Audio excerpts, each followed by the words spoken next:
رسوله الكريم أما بعد فأعوذ بالله من الشيطان الرجيم بسم الله الرحمن الرحيم للفقراء المهاجرين الذين أخرجوا من ديارهم وأموالهم يبتغون فضلا من الله ورضوانا وينصرون الله ورسوله أولئك هم الصادقون والذين تبوأوا الدار والإيمان من قبلهم يحبون من هاجر إليهم ولا يجدون في صدورهم حاجة مما أوتوا ويؤثرون على أنفسهم ولو كان بهم خصاصة ومن يوق شح نفسه فأولئك هم المفلحون والذين جاءوا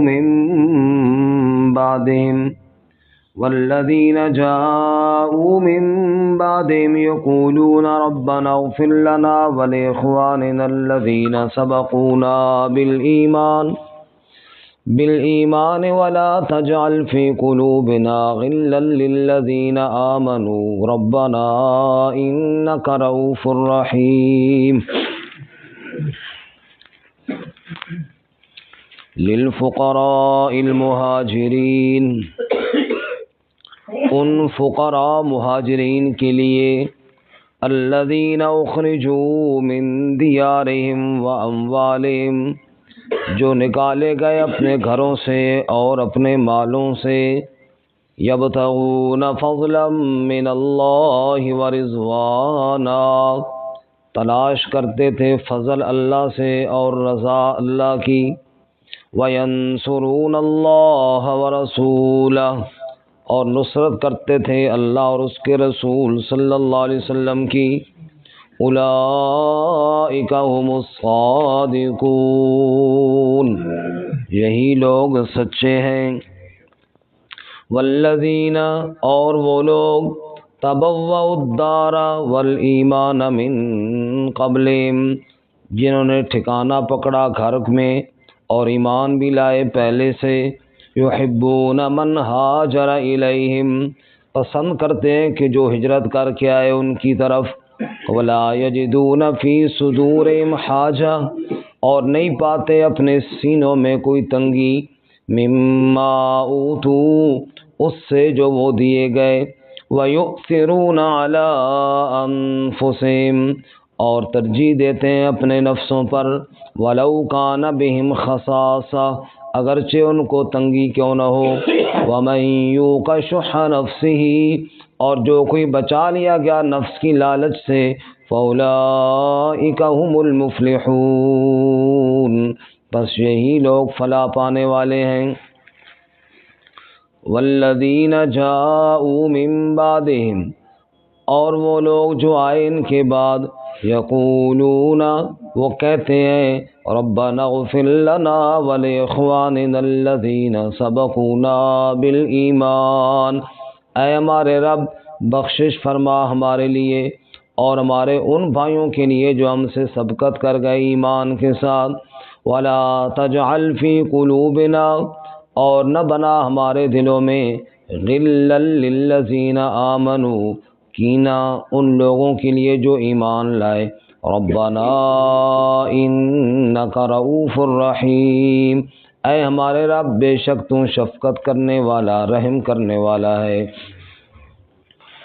سبحان ربك رب العزة عما يصفون وسلام على المرسلين والحمد لله رب العالمين اللهم صل على محمد وعلى آل محمد كما صليت على إبراهيم وعلى آل إبراهيم إنك حميد مجيد اللهم بارك على محمد وعلى آل محمد كما باركت على إبراهيم وعلى آل إبراهيم إنك حميد مجيد.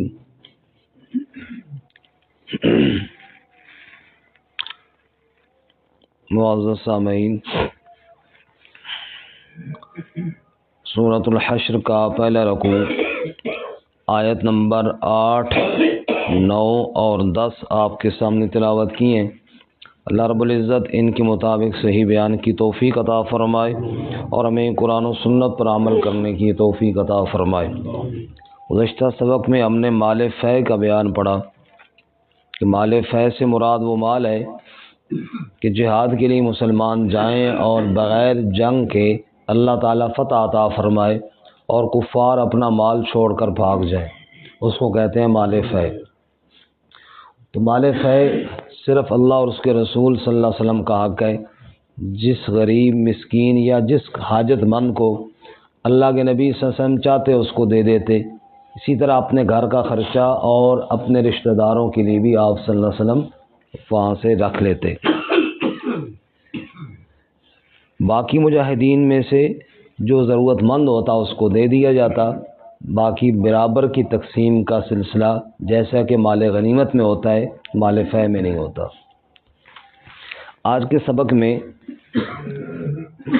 مسئلہ تو پہلے بیان کر دیا کہ کن کو دینا ہے. تھوڑی ترغیب ہے خصوصاً فقراء مہاجرین کے لیے، اور ساتھ ساتھ پھر انصار کی تعریف بھی ہے.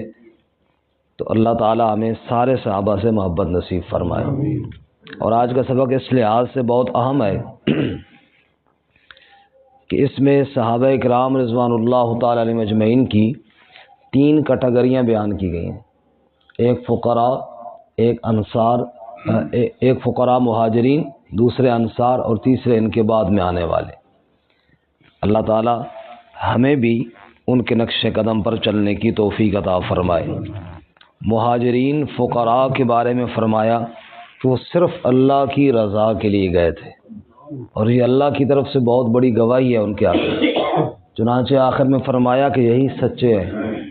اس لیے علماء نے لکھا ہے اس آیت کی روشنی میں کہ جو مہاجرین صحابہ سے بغض رکھے یا نفرت کرے یا نعوذ باللہ ان کے بارے میں نفاق کا قول کرے تو وہ خود بے ایمان ہے، کیونکہ ان کو تو اللہ تعالیٰ سچا کہہ رہے ہیں، اور ان کی تو ایمان اور اللہ کی رضا کے لیے محنت کرنے کو اللہ تعالیٰ خود بطور گواہی کے پیش فرما رہے ہیں.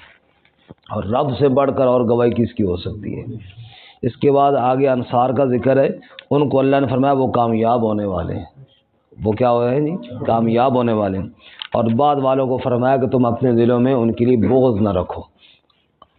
چنانچہ ارشاد فرمایا یہ مال فے یا صدقات کس کو دینے ہیں؟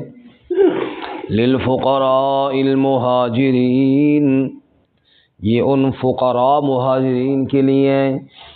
الذین اخرجوا من دیارہم واموالہم، جو نکالے گئے اپنے گھروں سے اور اپنے مالوں سے.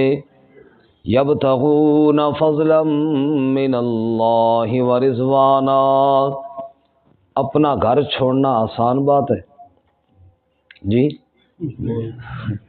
یہ 3 دن کے لیے جماعت والے محنت کرتے ہیں بھئی ذرا واپس آ جائیں گے. گھر چھوڑنا نہیں ہوتا، صرف گھر سے بستر اٹھا کے جا کے واپس آنا ہوتا ہے. کوئی تیار نہیں ہوتا.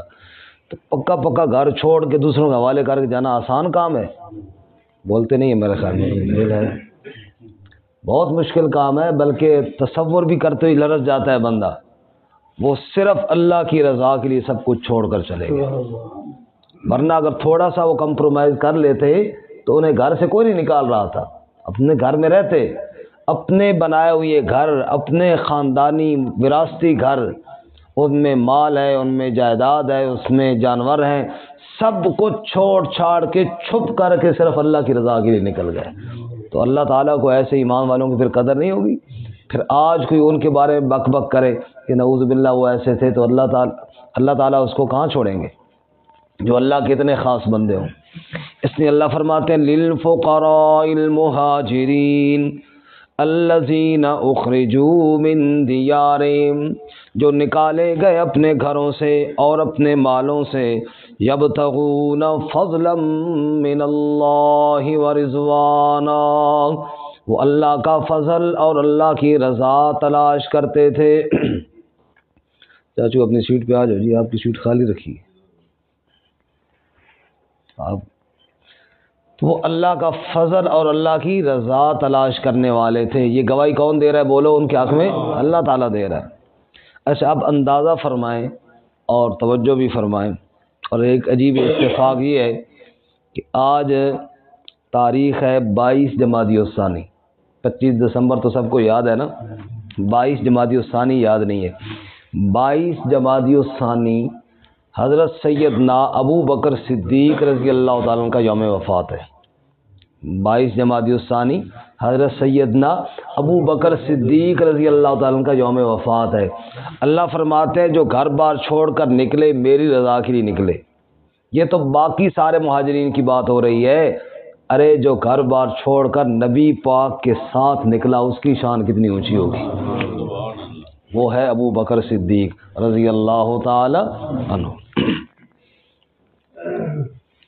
ہمارے دور کی بات نہیں ہے، یہ روڈ کراس کر لیں پرلی سائڈ پہ، پچھلے سال ایک بدبخت نے ابو بکر صدیق کو کافر کہا، نعوذ باللہ. یہاں سے پیدل 5 منٹ کی مسافت ہے. اور کل کی بات یہ ہے، کل یہاں یہ 22 جمادی الثانی کے حوالے سے یہ پوسٹر لگائے نا لوگوں نے حضرت صدیق اکبر رضی اللہ تعالیٰ عنہ کے. تو کل کی بات یہ ہے کہ وہ پوسٹر کسی بدبخت نے اتار کے گندگی میں پھینکے ابو بکر صدیق کے، جہاں پہ رات کے وقت تراویح میں کے ساتھ احتجاج بھی کر رہے تھے. تو کہنے کا مطلب یہ ہے کہ جن کی ہجرت اور جن کی ایمان کی گواہیاں اللہ تعالیٰ دے اور قرآن مجید میں دے. ایک تو یہ ہے نا کہ وحی کی 2 قسمیں ہیں، ایک ہے وحی مطلوب اور ایک ہے غیر مطلوب. وحی مطلوب وہ ہے قرآن، غیر مطلوب جو رسول اللہ صلی اللہ علیہ وسلم باتیں بتائیں وہ بھی وہی ہے، لیکن چونکہ اللہ تعالیٰ نے اس طرح واضح طور پہ ان کو نہیں فرمایا.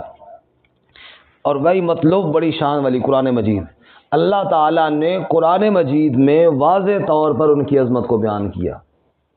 للفقراء المہاجرین الذین اخرجوا من دیارہم واموالہم یبتغون فضلا من اللہ ورضوانا. اللہ کہتے ہیں وہ اللہ کا فضل اور اللہ کی رضا چاہتے تھے اور کچھ نہیں چاہتے تھے. آگے وینصرون اللہ ورسولہ، اور وہ نصرت کرتے تھے اللہ اور اس کے رسول صلی اللہ علیہ وسلم کی. نبی پاک صلی اللہ علیہ وسلم کی محبت میں اللہ کی رضا کے لیے نکلے. سنیے تمہیں تو پتہ نہیں کیا سے کیا باتیں بتائی جائیں گی. اللہ کہتے ہیں میری بات سنو، اولئک هم الصادقون، اولئک هم الصادقون، یہی لوگ سچے ہیں. یہ لوگ کیا ہیں بولو، سارے بولو یہ لوگ کیا ہے. یہ یاد رکھو، اتنا جملہ تو یاد کر لو، اولئک هم الصادقون، سارے بولو اولئک هم الصادقون. اللہ تعالیٰ ان کو کہہ رہے ہیں کہ یہ صادق ہیں، یہ سچے ہیں. جس کو اللہ سچا کہے اس پہ کسی کو اعتراض کرنے کا حق کہاں پہنچتا ہے. اب دوسرا طبقہ آگے جی انصار کا. والذین تبوؤا الدار، پہلے سے اسی گھر میں ٹھکانہ پکڑے ہوئے تھے یعنی مدینہ میں. والایمان من قبل، ایمان بھی پہلے سے لا چکے تھے. یحبون من ہاجر الیہم، اور وہ پسند کرتے تھے، وہ چاہتے تھے، محبت کرتے تھے جو ہجرت کر کے آتا ان کی طرف. مکہ سے جو مسلمان ہجرت کر کے مدینہ جاتے انصار پلکوں پر بٹھاتے، انصار ان کا خوشی سے استقبال کرتے. اور رسول اللہ صلی اللہ علیہ وسلم کے استقبال کی تو کیا ہی بات ہے. حضور اقدس صلی اللہ علیہ وسلم اور ابو بکر صدیق رضی اللہ تعالیٰ جب گئے نا تو کیا کہا مدینے والوں نے؟ طلع البدر علینا من ثنیات الوداع وجب الشکر علینا ما دعا للہ داعی۔ آج تو 14ویں کا چاند ہمارے شہر میں طلوع ہو گیا ہے۔ ہر ایک کہتا ہمارے گھر آئیے، ہمارے گھر آئیے۔ اللہ فرماتے ہیں یحبون من ہاجر الیہم، وہ پسند کرتے ہیں جو ہجرت کر کے آئے ان کی طرف۔ ولا یجدون فی صدورہم حاجتا مما اوتوا، اور وہ اپنے سینوں میں تنگی نہیں پاتے اس سے جو دیے گئے۔ اللہ نے ان کو گھر دیا، اللہ نے ان کو مال دیا، اور اگر کوئی ہجرت کر کے آتا تو دل میں تنگی محسوس بعض دفعہ مہمان آ جائے نا 2-3 تو بندہ کہتا یہ مصیبت کہاں سے آ گئی۔ کام ان کا اپنا تھا، اسلام آباد کیا، پیمز ہسپتال میں جانا تھا، ہمارے گھر خامخواہ ڈیرے ڈال دیے۔ تو ایسا نہیں ہونا چاہیے۔ یہ ٹھیک ہے اپنے کام سے بندہ آتا ہے، لیکن اگر کسی کے گھر میں آیا، اللہ نے اس کو گھر دیا ہوا ہے اور ٹھکانہ دیا ہوا ہے، اور اگر کوئی آگے 1-2 راتیں رہ گیا تو اس میں تنگی محسوس نہ کرو، دل میں خوشی ہونی چاہیے۔ اللہ تعالیٰ خوشی محسوس کرنے والوں کی تعریف کر رہا ہے، اور میں وہ اپنے دلوں میں تنگی محسوس نہیں کرتے۔ مما اوتوا، اصل میں ہمارے ہاں تنگی زیادہ اس وجہ سے بھی ہوتی ہے کہ ہم تکلفات زیادہ کرتے ہیں۔ جب حد سے بڑھ کے تکلفات کریں گے نا پھر تنگی محسوس ہوگی۔ مہمان آیا، اس کے لیے جناب ہم نے گوشت بھی بنانا ہے، چاول بھی بنانا ہے، کسٹرڈ بھی بنانا ہے، پتہ نہیں اور بھی کچھ کرنا ہے۔ بھئی کل جا کے نا یہ نہ کہے کہ انہوں نے صحیح خدمت نہیں کی۔ اب یہ آگے لوگوں کے سامنے بات کرنے والی، لوگوں کے سامنے ذرا نام صحیح باشو ایسا کھانا دیں تاکہ جائے تو گاؤں والوں کو بتائے کہ ماشاءاللہ زبردست۔ تو اس کا کیا ہوا کہ تکلف زیادہ کر لیے تو خرچے زیادہ ہو گئے۔ اگلی دفعہ جب مہمان آئے گا تو پھر ہوگی پریشانی، تنگی ہوگی۔ تھوڑا بہت تو کرنا چاہیے حسب توفیق، لیکن حد سے بڑھ کے نہیں کرنا چاہیے۔ جب حد سے بڑھ کے کریں گے تو پھر تکلفات جب زیادہ ہوں گے تو پھر پریشانیاں بھی زیادہ ہوں گی۔ حسب توفیق تھوڑا کر لیں، مہمان کے لیے اچھا کھانا بنا لیں جو خود بھی ساتھ کھا لیں گے، باقی زیادہ نہ کریں۔ زیادہ تکلفات میں پڑیں گے تو پھر مہمان آئے گا تو پریشان ہوں گے۔ اس لیے اللہ تعالیٰ فرماتے ہیں جی وَلَا يَجِدُونَ فِي صُدُورِهِمْ حَاجَةً مِّمَّا أُوتُوا، وہ اپنے سینوں میں تنگی نہیں پاتے اس سے جو دیے گئے۔ وَيُؤْثِرُونَ عَلَىٰ أَنفُسِهِمْ وَلَوْ كَانَ بِهِمْ خَصَاصَةٌ، اور انصار کی تو کیا بات ہے، اپنی ذات پر دوسروں کو ترجیح دیتے ہیں اگرچہ خود بھوکے کیوں نہ رہیں۔ انصار کی تو بڑی شان ہے، خود بھی ہمیں یہ حکم نہیں ہے کہ خود بھوکے رہو، لیکن انصار کی تو کیا بات ہے۔ فرمایا وَلَوْ كَانَ بِهِمْ خَصَاصَةٌ، خود تنگی میں رہیں، خود بھوک میں رہیں، یہ برداشت کر لیتے ہیں، کبھی اپنے مہمان کو بھوکا نہیں رکھتے، کبھی اپنے ہاں آئے ہوئے ساتھی کوئی بے قدری نہیں ہونے دیتے۔ بڑی شان والے، سب کہو سبحان اللہ۔ رسول اللہ صلی اللہ علیہ وسلم نے نماز کا سلام پھیرا، شام کے وقت اللہ کے پاک نبی صلی اللہ علیہ وسلم کوئی مسافر مہمان آ جاتا تو اس کے کھانے کا انتظام فرماتے۔ بلکہ کچھ عرصہ پہلے تک ہمیں بھی یاد ہے، گاؤں میں کئی لوگ آ جاتے مسجد میں اور آ کر نماز کے بعد کہتے بھائی میں مسافر ہوں، بس لوگوں کو پتہ چل جاتا، لوگ گھر سے کھانا شانا لے آتے، اس کے لیے بستر لے آتے۔ آج کل تو حالات ہی ایسے ہیں کہ مسجدوں کو تالے لگانے پڑتے ہیں، ورنہ لوگ سامان اٹھا کے لے جاتے ہیں۔ لیکن ایک دور میں آیا کرتے تھے اور بڑی اوبگت کی جاتی تھی کہ یار چلو مسافر ہے، مسجد میں آیا ہے، اللہ کے گھر کا مہمان ہے۔ تو رسول اللہ صلی اللہ علیہ وسلم کی عادت مبارکہ بھی یہ تھی کہ اگر کوئی مسافر ہوتا تو حضور سب سے پہلے اپنے گھر پیغام بھیجتے کھانے کا۔ تو اللہ کے پاک نبی صلی اللہ علیہ وسلم کے گھر میں ظاہر ہے اتنا کھانا تو اکثر ہوا ہی نہیں کرتا تھا، کئی مہینے تو یوں چولہے میں آگ ہی نہیں جلتی تھی۔ تو اگر جواب آتا جی گھر میں تو کھانے کے لیے کچھ نہیں، پھر حضور صحابہ کرام کو کہتے بھائی ایک مہمان ہے، آج اس کی کوئی مہمانی قبول کرے۔ ایک انصاری صحابی نے کہا یا رسول اللہ میں کروں گا۔ اب تھوڑا ٹھیک ہے، وہ لے گئے گھر والوں سے کہا جو بھی کھانے کی چیز ہو پیش کرنا، یہ اللہ کے نبی کا مہمان ہے صلی اللہ علیہ وسلم۔ ان کا اللہ کے بندے گھر میں تو تھوڑا سا کھانا ہے، صرف بچوں کو پورا ہوگا، ہمیں بھی پورا نہیں ہو سکتا، اور میں آج بچوں کو بھوکا ہی سلا دے اور ہم بھی بھوکے رہیں گے، اللہ کے نبی کا مہمان پیٹ بھر کے کھانا کھا لے۔ کہا ٹھیک ہے، ایسے ہی کیا۔ جب کھانے بیٹھے تو بیوی سے کہا تم چراغ کو درست کرنے کے بہانے سے بند کر دینا، اندھیرا ہو جائے، کیونکہ میں جب ساتھ نہیں کھاؤں گا تو مہمان کہے گا تو کیوں نہیں کھاتا، اور اگر میں کھاؤں گا تو اس کو کھانا کم پڑ جائے گا، اس لیے جب اندھیرا ہو جائے گا تو میں ہاتھ ہلاتا رہوں گا، وہ سمجھے گا یہ بھی کھا رہا ہے، میں کھاؤں گا نہیں، وہ کھا لے گا، اس کا پیٹ بھر جائے گا۔ یہی عمل کیا، اور صبح یہ آیت نازل ہوئی جو بھی ہم پڑھ رہے ہیں۔ رسول اللہ صلی اللہ علیہ وسلم کے پاس گئے، حضور نے فرمایا رات کو تیرا مہمان کے ساتھ کیا ہوا معاملہ تیرے رب کو بڑا پسند آیا ہے، سبحان، تیرے رب کو بڑا پسند آیا۔ اللہ فرماتے ہیں وَيُؤْثِرُونَ عَلَىٰ أَنفُسِهِمْ وَلَوْ كَانَ بِهِمْ خَصَاصَةٌ، اپنی ذات پر ترجیح دیتے ہیں دوسروں کو، اگرچہ خود بھوک ہی کیوں نہ ہو، اگرچہ خود تنگی کیوں نہ ہو۔ وَمَن يُوقَ شُحَّ نَفْسِهِ، اور جو کوئی اپنے نفس کے بخل سے بچا دیا گیا، فَأُولَٰئِكَ هُمُ الْمُفْلِحُونَ، یہی لوگ کامیاب ہونے والے ہیں۔ یہی لوگ کیا ہیں بولو؟ پچھلی آیت میں کیا فرمایا؟ اولئک هم الصادقون، اور یہاں فرمایا اولئک هم المفلحون۔ مہاجرین کا ذکر کر فرمایا یہ سچے ہیں، انصار کا ذکر کر کے فرمایا یہ کامیاب ہونے والے ہیں۔ اب جن کو اللہ بتائے یہ کامیاب ہونے والے ہیں، ان کو دنیا کی کوئی طاقت ناکام کہے تو خود ناکام ہوگا، ان کی ناکامی کا تصور بھی غلط ہے۔ اب تیسری جماعت جی، والذین جاءوا من بعدہم، اور وہ لوگ جو ان کے بعد آئے، مہاجرین اور انصار کے بعد۔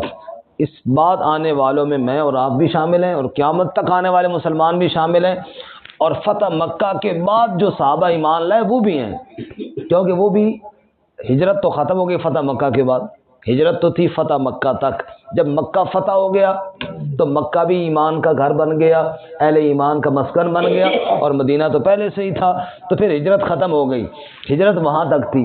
جو فتح مکہ کے بعد ایمان لائے، وہاں سے لے کر آج تک جو بھی بعد میں آئے، ان کو چاہیے کہ اپنے سینے صحابہ کی محبت سے سرشار رکھیں، اور اپنے سینوں میں صحابہ کا بغض نہ رکھیں۔ سنیے، والذین جاءوا من بعدہم، اور وہ لوگ جو ان کے بعد آئے، یقولون، وہ یوں کہتے ہیں، ربنا اغفر لنا ولاخواننا الذین سبقونا بالایمان، اے ہمارے رب ہمارے لیے بھی بخشش فرما، اور ہمارے ان بھائیوں کی جو ہم سے پہلے ایمان کے ساتھ سبقت کر گئے ہیں، گزر گئے ہیں، ولا تجعل فی قلوبنا غلا للذین آمنوا، اے ہمارے رب ہمارے دلوں میں کھوٹ پیدا نہ کرنا ایمان والوں کے لیے، ایمان والوں کے لیے دل میں بغض نہیں رکھنا، ایمان والوں کے لیے دلوں میں محبت رکھنی ہے، اور جب ایمان والا وہ ہو جس نے میرے محمد صلی اللہ علیہ وسلم سے ایمان سیکھا ہو، جس نے رسول اللہ صلی اللہ علیہ وسلم سے ایمان سیکھا ہو۔ اس پر بہت لوگ جی فتح مکہ کے بعد ایمان لائے، بھائی اس میں کوئی شک نہیں، یہ سابقون الاولون جو ہیں، جو مہاجرین اور انصار ہیں، وہ تو ان کو کہہ سکتے ہیں بھئی آپ بعد میں ایمان لائیں، میں اور آپ تو نہیں کہہ سکتے نا، ہم تو بہت پیچھے ہیں۔ ایک مسئلہ بڑا آسان سا ہے، ہر بندے کو پتہ ہوگا۔ مثال کے طور پہ یہاں جماعت کھڑی ہوئی ہے، میں نماز پڑھا رہا ہوں، پیچھے صفیں بنی ہے جی 10، کتنی؟ 10۔ امام صاحب نے غلطی کر لی، ان 10 صفوں میں سے کوئی مقتدی بھی غلطی نکالے تو ٹھیک ہے، نکال سکتا ہے، کیونکہ نماز میں ہے، چاہے پہلی میں ہے، چاہے دوسری میں ہے، چاہے 10ویں میں ہے، لیکن ایک آدمی ادھر ٹوٹیوں پہ وضو کر رہا ہے، وہ وہاں سے غلطی نکالے تو نکال سکتا ہے، وہ نماز میں ہی نہیں ہے، وہ جماعت میں ہی نہیں ہے، وہ وہاں سے لقمہ دے گا، اور اگر امام نے اس کا لقمہ لے لیا تو سب کی نماز ٹوٹ جائے گی، کیونکہ وہ اس قابل ہی نہیں کہ وہ جماعت والی نماز کو لقمہ دے، کیونکہ وہ جماعت کی نماز میں شامل نہیں، اتنا دور بھی نہیں ہے، وضو کر کے شامل ہونے والا ہے لیکن ابھی شامل ہوا نہیں، وہ لقمہ دے تو نماز نہیں ہوتی۔ میرے بھائی صدیوں بعد اس جماعت کو لقمے دے رہے ہو جس جماعت نے محمد صلی اللہ علیہ وسلم کے پیچھے نمازیں پڑھی تھی، اتنا تو سوچئے، صدیوں بعد جس نے میرے نبی صلی اللہ علیہ وسلم کے پیچھے نمازیں پڑھی ہیں، اس جماعت کا غلطیاں میں کون ہوتا ہوں نکالنے والا؟